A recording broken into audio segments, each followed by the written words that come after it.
Welcome back to Platinum Profiles, the show where we take a look at a particular series or developer or maybe even a publisher and chronicle all the platinum trophies that you can still collect for that series as you work towards platinum dominance.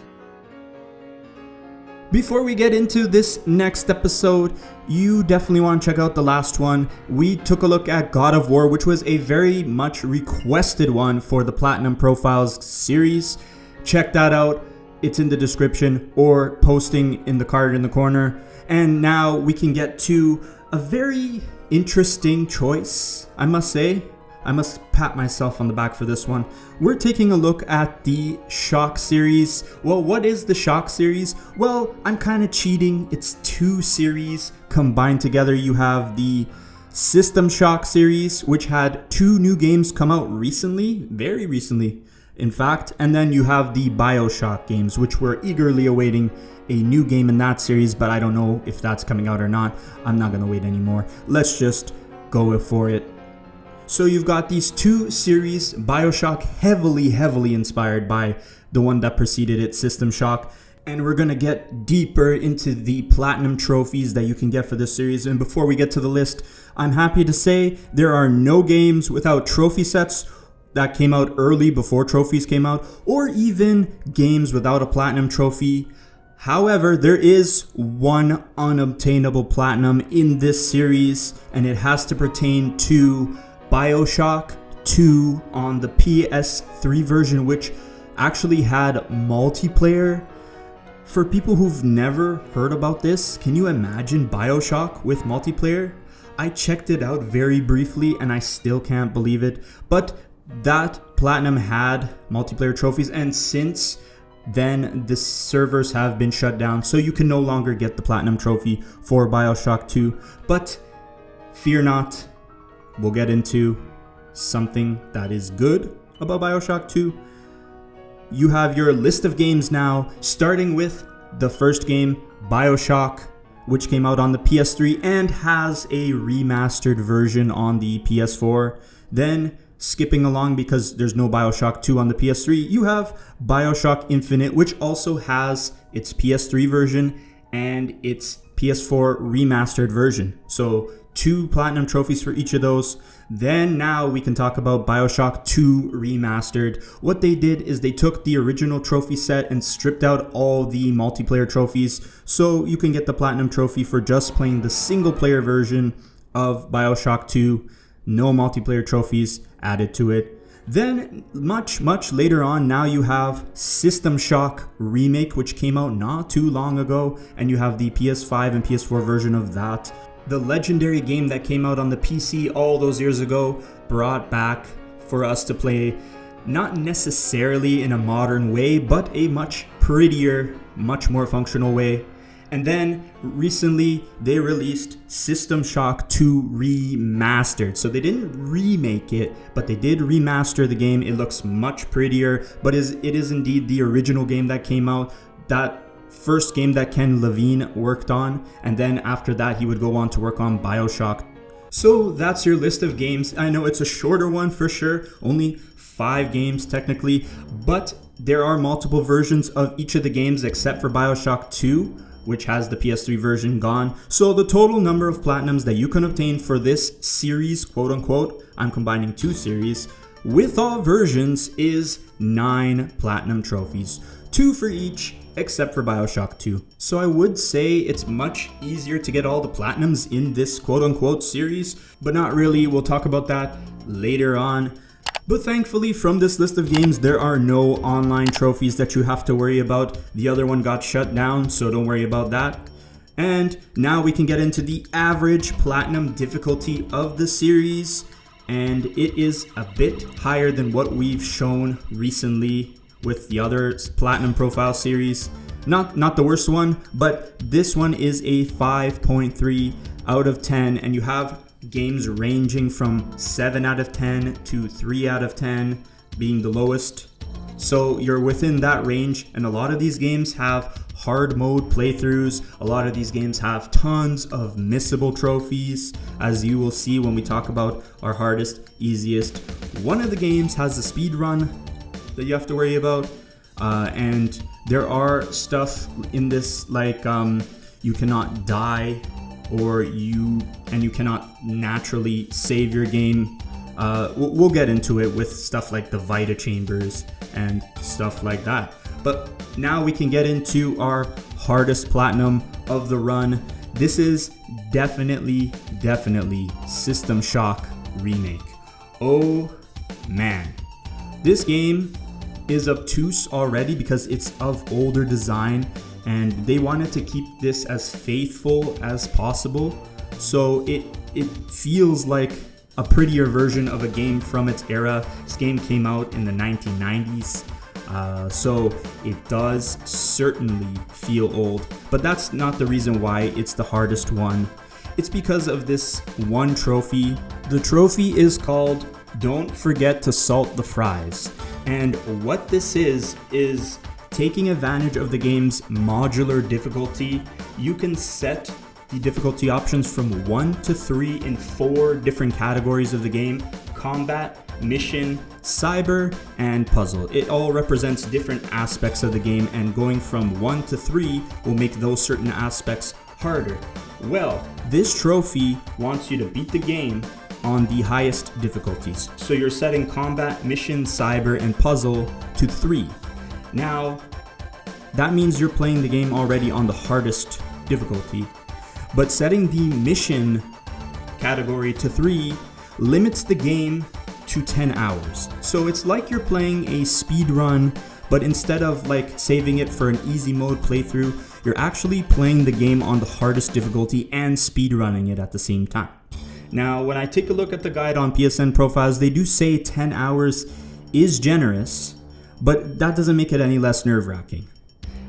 You have to know this game inside and out, even if you follow a guide, because I would not certainly recommend playing it on that difficulty the first time you've ever seen this game. This game already doesn't tell you where to go and what to do, so you're gonna want to go through it first and collect everything else. So you're doing your first playthrough collecting collectibles and dealing with all the other trophies in the game, and then you're gonna save this particular trophy for a second playthrough when you're more seasoned and ready to do it.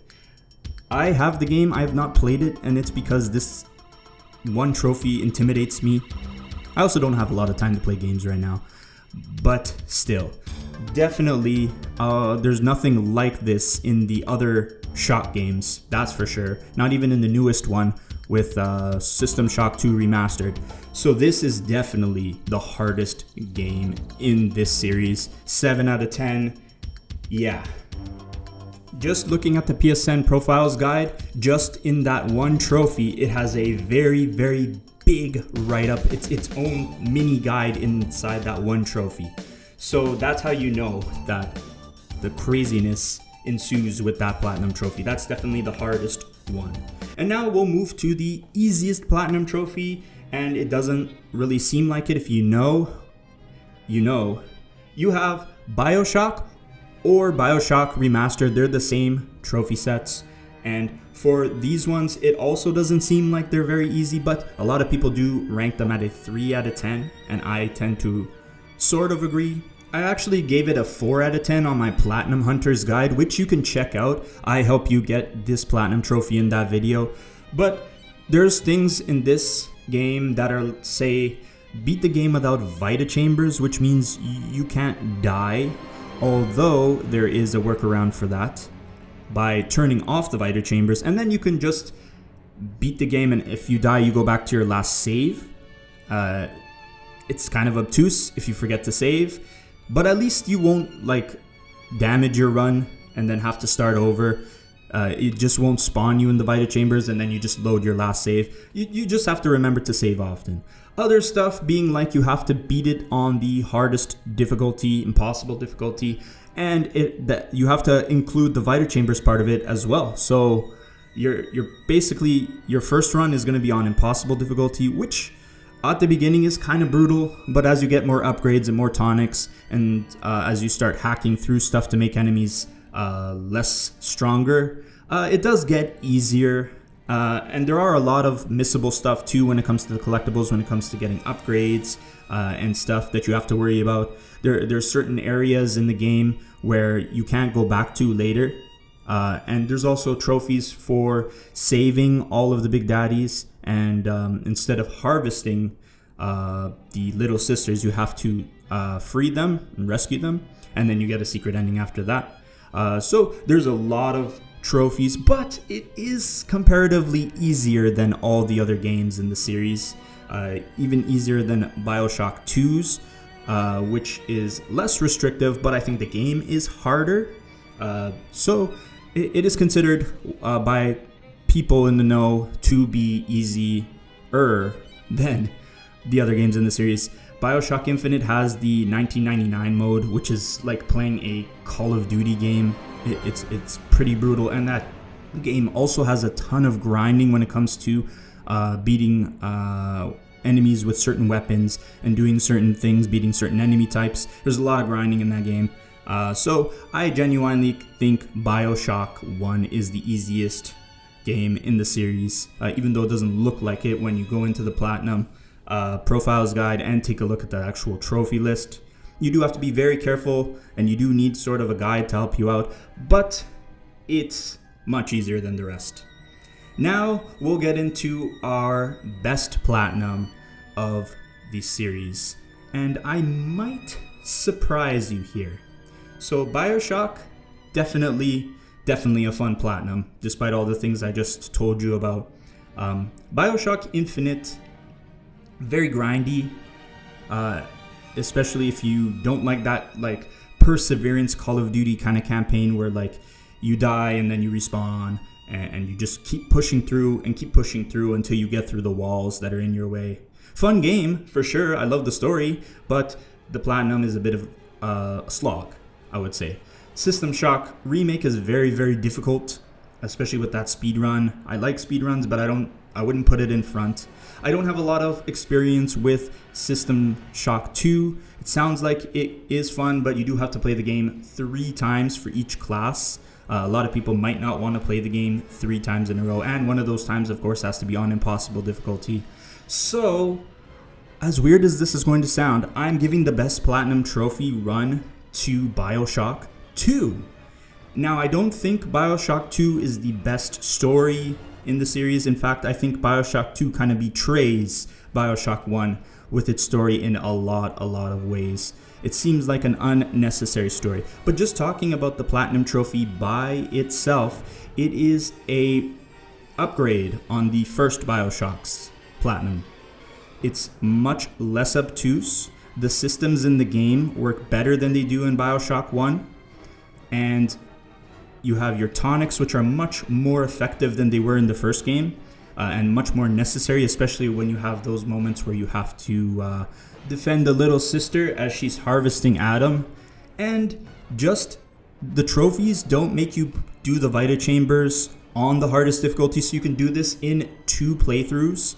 You're not forced to do all the trophies all at once, so you can do your first playthrough on easy with the Vita-Chambers on, and then you can do your second playthrough with the hardest difficulty and just focus on that by itself, which I think it's pretty difficult. Not the most difficult in the series, but definitely it's going to be a tougher run. Now, there's way more missable trophies in this game because you don't go back to certain parts of the game like you do in BioShock 1, where you can move around the bathysphere and go back to places to pick up things you missed. So there's a lot more missable stuff. But overall, I think it's a much more accessible version of BioShock 1's Platinum Run. Very similar in what you have to do and what you have to get. You don't even have to get all the audio diaries. You get 100 out of 129 of them. That's much better, just in case you missed a bunch. Especially considering you can't go back to most of these places. So it is a much more accessible version of an already great Platinum Run. Speaking about just the Platinum Run, BioShock 2, I think is the best Platinum Trophy in the series. Let me know down in the comments section if you agree with that, if you agree with my reasoning.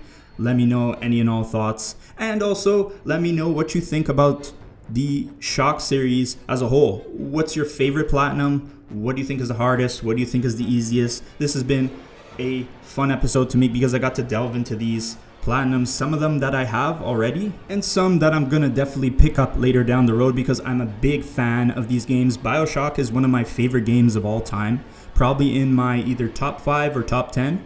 So I can definitely recommend this series to you if you are looking for a challenging set of platinums to collect. Definitely subscribe to the channel for the next Platinum Profiles episode. Subscribe to my Transformers channel if you like Transformers reviews. We're doing some fun stuff on that channel and it's growing pretty fast.